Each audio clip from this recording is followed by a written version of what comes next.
Sinagot na ni Cavite 4th District Representative Kiko Barsaga ang ulat ukol sa rekomendasyon na i-delis siya bilang reservist ng Philippine Army.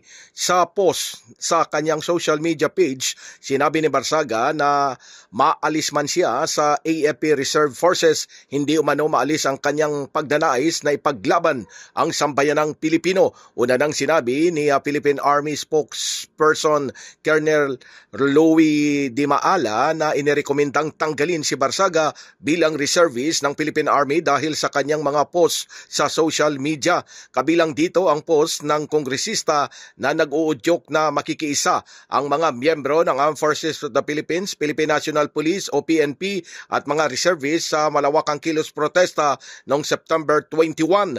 Nabatid na na-enlist si Barsaga bilang private sa Army Reserve noong January 10 ngayong taon. Pilipinas, mula sa Kamara, Silvestre Rambulabay, Radyo Kayo Manggi.